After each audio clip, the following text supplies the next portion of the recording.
tal? ¿Qué tal? ¿Cómo están? Buenas noches, Dios les bendiga a todos. Es domingo por la noche, siempre lo he dicho en todas nuestras transmisiones, es el horario que más me gusta porque es un horario donde ya en muchos casos fuimos, ¿verdad?, al culto, ya estuvimos en la congregación, ya estuvimos con la familia, ya estuvimos relajándonos un ratito, tal vez compartiendo una comida familiar, no sé, pero es un horario donde ya más tranquilos, más relajados podemos juntarnos, ¿verdad?, como en una sobremesa, hablar en este caso de la palabra de Dios. Este es el programa Biblia a Profundidad y este es un tiempo que me hace muy adecuado, me hace mucho sentido que ya estando así de relajados podamos hablar cosas profundas de Dios, porque de repente en los cultos como que tenemos ahí un itinerario, un plan de vuelo, pero en este tipo de preguntas que estamos contestando a todo lo que ustedes amablemente nos hacen llegar, podemos ir pues desarrollando temas, desarrollando pues conciencia de cuestiones que no son muy tratadas a veces en la iglesia. Hoy es un tema muy recurrente, pero siento yo que a veces no lo hemos abordado en el sentido correcto, porque a mí me lo preguntan mucho. Y el tema de hoy es: ¿cuáles son algunos obstáculos para la oración efectiva? Y es que estructuramos la pregunta de otra manera. Normalmente decimos: pastor, me han preguntado, ¿verdad?, ¿cómo le puedo hacer para tener una oración poderosa, una oración que escuche al Señor? Pues yo lo que siempre les digo, no hay fórmulas, pero lo que sí sé es que hay muchos obstáculos y hoy vamos a tratar de pues aclararlos, abordarlos para que podamos tener una mejor conciencia de cómo orar. Mi nombre es Israel Chapa y me acompaña hoy Idalia Castro, mi esposa, así es que prepárate. Este es el programa Biblia a Profundidad. Estamos en Masada Adulam, aquí en casita, listos para compartir contigo.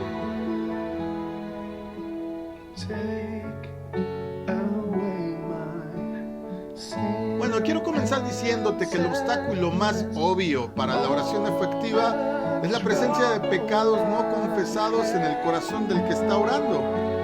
Debido a que nuestro Dios es santo, hay una barrera que existe entre Él y nosotros cuando venimos a Él con un pecado que no hemos confesado en nuestras vidas.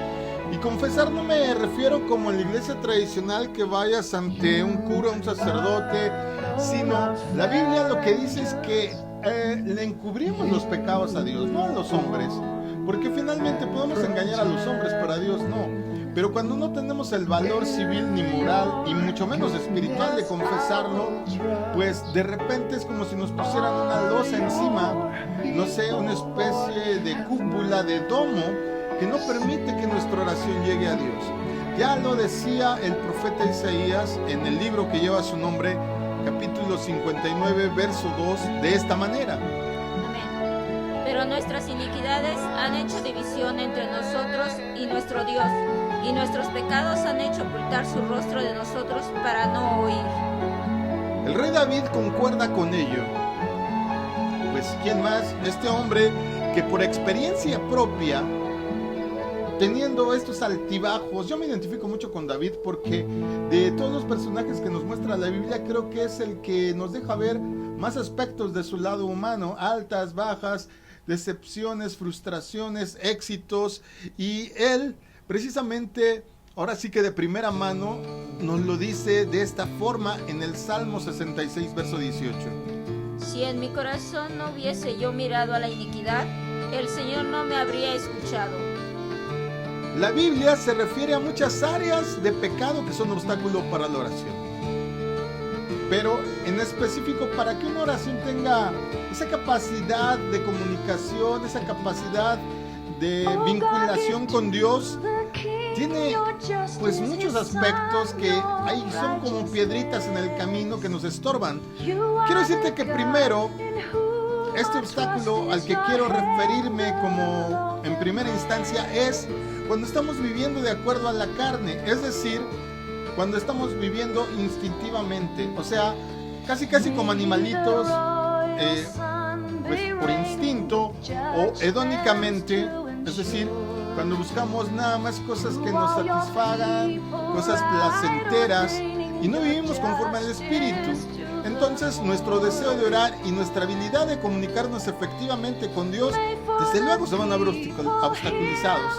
Aunque recibimos una nueva naturaleza cuando nacemos de nuevo, cuando le entregamos nuestra vida a Cristo, esa nueva naturaleza aún reside en un antiguo cuerpo. Esta tienda antigua, este edificio antiguo que es nuestro cuerpo, aunque nuestro espíritu sea nuevo, todavía es corrupto, todavía es pecaminoso. La carne puede ganar el control de nuestras acciones, actitudes, motivos, a menos que seamos diligentes, como nos lo recomienda Pablo, al igual que se lo recomendó en su momento a los romanos en el capítulo 8, verso 13, donde les dice enfáticamente que debían hacer morir las obras de la carne, las obras instintivas, las acciones que nada más buscaban cuestiones placenteras. Y no estoy diciendo que no se vale tener ciertos gustos, lujos o placeres, sino cuando tú estás abocado nada más a satisfacerlos es cuando vas a tener problemas, y desde luego uno de ellos es que no te puedas comunicar con tu Dios. Hay que ser guiados por el Espíritu, como dice el apóstol Pablo, en una correcta relación. Solo entonces podremos orar en estrecha comunión con Él. Una manera de vivir en este sentido, como dicen los antiguos, en la carne, se manifiesta en el egoísmo. En el egoísmo, porque este también desde luego es un impedimento para la oración efectiva. Cuando nuestras oraciones son motivadas por el egoísmo, cuando le pedimos a Dios por lo que queremos más que por lo que Él desea, nuestros motivos van a obstaculizar nuestras oraciones. No sé si me estoy explicando, o a ver si lo puedes entender mejor como nos lo plantea el apóstol Pablo en su primera carta, capítulo 5, verso 14. Y esta es la confianza que tenemos en Él, que si pedimos alguna cosa conforme a su voluntad, Él nos oye. Cuando somos egoístas, estamos pidiendo lo que yo quiero, lo que yo creo necesitar, y no espero en lo que Dios sabe que es mejor para mí. El pedir de acuerdo a la voluntad de Dios es lo mismo que pedir en sumisión cualquier cosa que pueda ser su voluntad, ya sea que yo sepa de qué se trate o no. Si yo oro, Señor, que tenga un excelente día, que en este día yo pueda crecer, y de repente me pasan una serie de cuestiones que no anticipé, que a lo mejor me hicieron sufrir, me hicieron entristecerme o enojarme, tendría yo que tener por entendido que Dios consideró que eso era lo mejor para mí en ese momento, tal vez para enseñarme una lección, tal vez para darme una enseñanza, tal vez para que pudiera yo reflexionar sobre algún aspecto que había que mejorar en mi vida. Pero normalmente no. Nosotros decimos, Señor, que este día me vaya bien, que gane mucho dinero, que el sol me resplandezca, que salgan florecitas por donde camine, y cuestiones así medio egoístas. Yo sé que a ti te ha pasado, porque a mí me ha pasado. Como en todas las cosas, Jesús debe ser nuestro ejemplo en la oración. Él siempre oraba en la voluntad de su Padre. Él decía cosas como: Padre, si quieres, pasa de mí esta copa, pero no se haga mi voluntad sino la tuya. ¿Te acuerdas esto que él oró en el huerto de Getsemaní? Las oraciones egoístas son siempre aquellas que tienen como intención gratificar nuestros propios deseos egoístas, y no podemos esperar que Dios responda a tales oraciones. ¿O tú crees que sí? No, la verdad es que debemos de pedir conforme y esperando conforme a la voluntad de Dios, porque lamentablemente a veces pedimos, como se está diciendo en esta lección, egoístamente solo para uno, y hay mucha gente que necesita también de nuestras oraciones. Claro que sí. El apóstol Santiago nos lo dice de esta manera en el capítulo 4, verso 3. Pides y no recibes, porque pides mal, para gastar en tus propios deleites. Amado, el vivir de acuerdo a los deseos egoístas de la carne también obstaculizará, hoy traigo problemas con la lengua, ya quiero hablar lenguas, obstaculizará nuestras oraciones, porque produce un endurecimiento del corazón. Si somos indiferentes a las necesidades de los demás, pues desde luego podemos esperar que Dios sea indiferente a nuestras necesidades. Acuérdate de la regla de oro. Así como quieres que hagan contigo, hazlo tú primero. Si soy indiferente a lo que los demás necesitan, pues no me debería de asombrar que Dios sea indiferente a lo que yo necesite. Porque cuando vamos ante Dios en oración, nuestro primer interés debería ser su voluntad. Y en segundo plano, las necesidades de los demás. Esto se deriva del entendimiento de que debemos de considerar a otros antes que a nosotros mismos y estar preocupados por sus intereses por encima de los nuestros, como lo dice Pablo en la carta a los Filipenses capítulo 2, versos 3 y 4. No hagan nada por contienda o vanagloria, antes bien con humildad, estimándose unos a otros con superiores a sí mismos, no mirando a cada uno a lo suyo propio, sino cada cual por los demás. Un obstáculo mayor para la oración efectiva es un espíritu que se niega a perdonar a otros. Ay, con esto ya descalabré a mucha gente. Cuando nos negamos a perdonar a otros, crece una raíz de amargura en nuestros corazones que ahoga nuestras oraciones. ¿Cómo podemos esperar que Dios derrame sus bendiciones sobre nosotros, que somos indignos pecadores, si albergamos odio y amargura hacia los otros? Este principio fue bellamente ilustrado en la parábola del siervo implacable. ¿Te acuerdas? Ahí en Mateo 18, del 23 al 35. En esta historia somos enseñados que Dios nos ha perdonado una deuda que está más allá de toda medida, la deuda por nuestros pecados, y Él espera que nosotros perdonemos a otros así como nosotros hemos sido perdonados. Negarse a hacerlo constituye un obstáculo a nuestras oraciones. Otro gran obstáculo, hermanos, es nuestra duda o incredulidad. Esto no significa, como algunos sugieren, que porque venimos a Dios convencidos de que Él nos concederá nuestras peticiones, Él de alguna manera está obligado a hacerlo, ¿no? El orar sin dudar significa orar con la firme creencia y entendimiento del carácter, naturaleza y motivos de Dios. Hebreos 11:6 lo ilustra así. Pero sin fe es imposible agradar a Dios, porque es necesario que el que a Dios se acerca crea que le hay y que es galardonador de los que le buscan. Cuando venimos a Dios en oración, dudando de su carácter, propósito y promesas, lo estamos insultando, ¿sabías? Nuestra confianza debe estar en su habilidad para concedernos cualquier petición que esté de acuerdo con su voluntad y su propósito para nuestra vida. Debemos de orar con el entendimiento de que cualquier cosa que Él proponga, así sea la más inverosímil, es la mejor situación posible. El apóstol Santiago lo dice así en el capítulo 1, versos 6 y 7 de la carta que lleva su nombre. Pero pidan en fe, no dudando nada, porque el que duda es semejante a la onda del mar, que es llevado por el viento y echado de una parte a otra. No piense el hombre que recibirá cosa alguna del Señor. Finalmente, wow.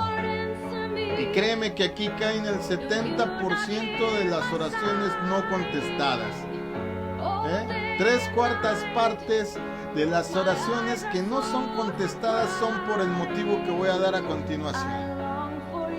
¡Tan, tan, tan, tan! La discordia en el hogar. ¡Wow!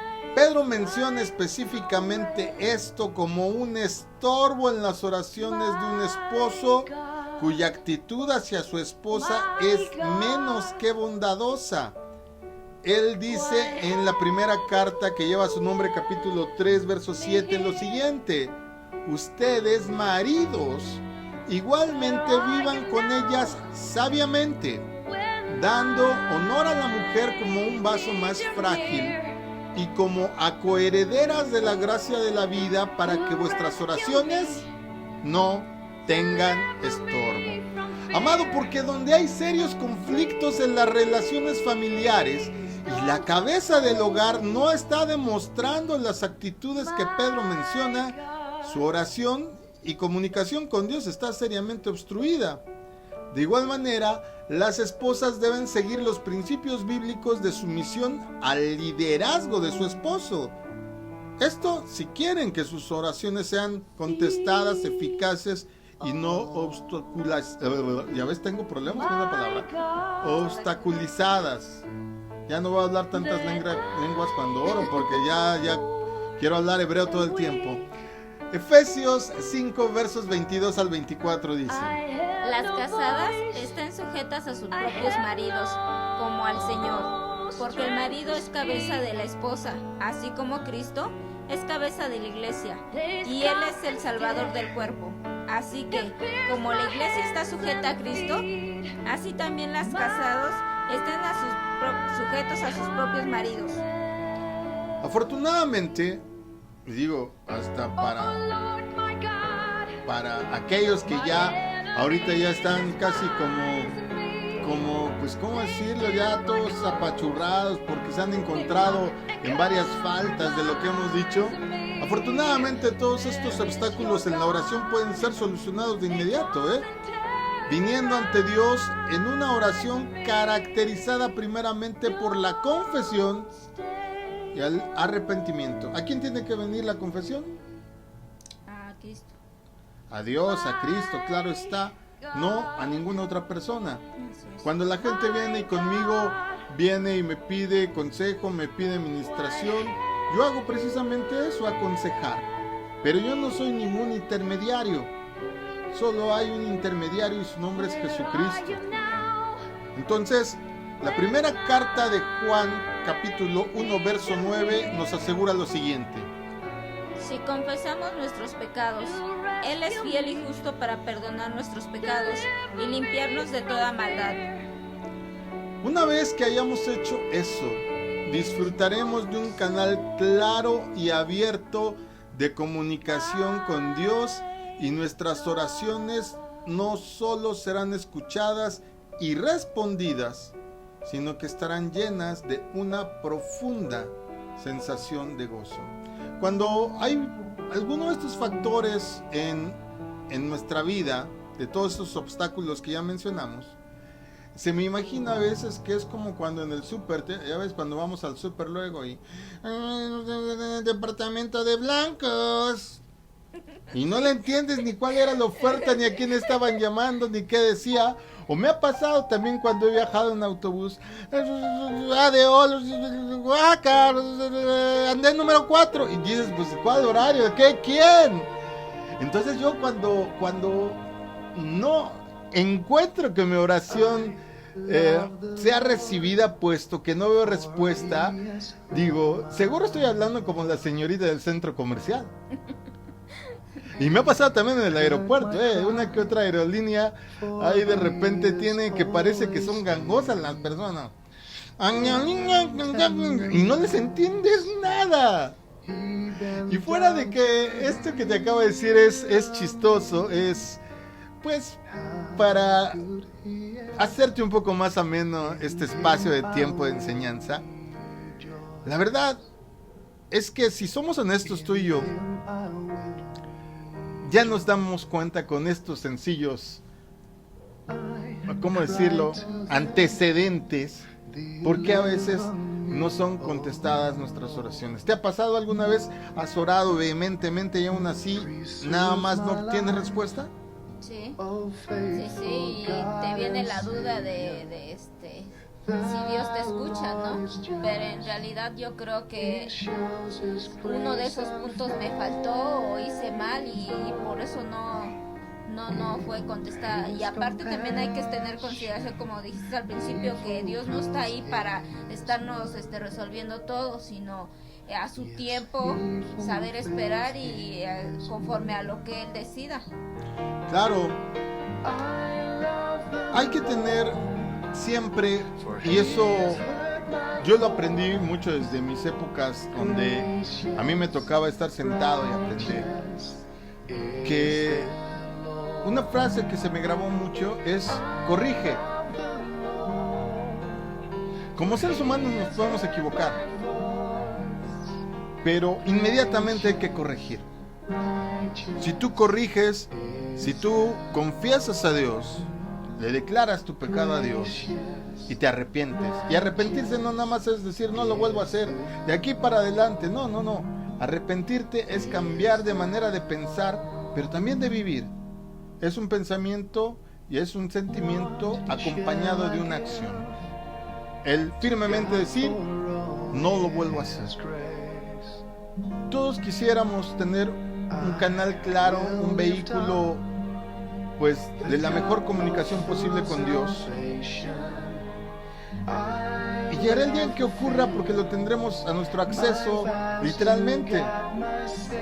Pero en lo que eso llega, pues te recomendamos limpiar tus canales de acceso, de comunicación, de oración, de adoración, de intercesión con Dios.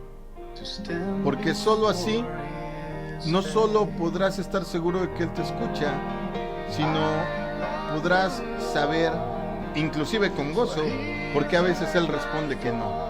Porque también hay que saber aceptar eso con gozo. Dios a veces dice sí, a veces responde no, y a veces responde sí, pero no ahora. Entonces, pues esperamos aquí en la comunidad cristiana Masá Olam que puedas tener idea clara de qué hay que corregir. Todos necesitamos de Dios. Hasta los que no creen en Él necesitan de Dios.